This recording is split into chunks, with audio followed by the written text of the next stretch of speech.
வருஷம் நோன்பு சகர சாப்பாடுக்காக வந்து நம்ம பாபு சதக்காலேருந்து அரேஞ்ச்மெண்ட் பண்ணி கொடுத்துட்டு இருந்தாங்க. அதே மாதிரி இந்த வருஷமும் அதை அரேஞ்ச்மெண்ட் பண்ணியிருக்காங்க. ஏழை எளிய மக்களுக்கும் சரி, அப்புறம் வந்து ஹாஸ்பிட்டலில் இருக்கிறவங்களுக்கும் சரி, பிரயாணத்தில் இருக்கிறவங்க இல்லை அங்கேருந்து வர்றவங்க யாருனாலுமே தேவைப்படுறவங்க வந்து நம்ம பாபு சதக்கா அறக்கட்டளையில் அந்த ட்ரஸ்ட்டுக்கு வந்து கால் நம்பர் கொடுக்குறோம். அந்த நம்பர் கொடுத்துருக்கோமா, இந்த நம்பர் கால் பண்ணிங்கன்னா அவங்க உங்களை கரெக்டாக காண்டாக்ட் பண்ணி உங்கள் கையில் கொடுத்துருவாங்க. அதுபோக யாராவது உதவி செய்யணும் அப்படின்னு நினைக்கிறவங்களும் கண்டிப்பாக பாபு சதக்கா அறக்கட்டளையுடைய காண்டாக்ட் நம்பர் காண்டாக்ட் பண்ணி ஜிபே பண்ணிக்கலாம்.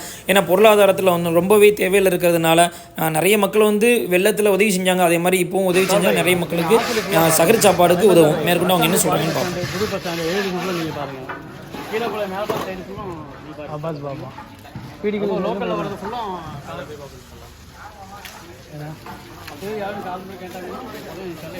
மேற்கொண்டு இதை பார்த்துட்டு வேற ஏதாவது கேட்டாங்கன்னா என்ன பண்றது? எப்படி 7 இயரா சொல்லணும் அப்படிதானே? நமக்கு டைமிங்கே கிடையாது.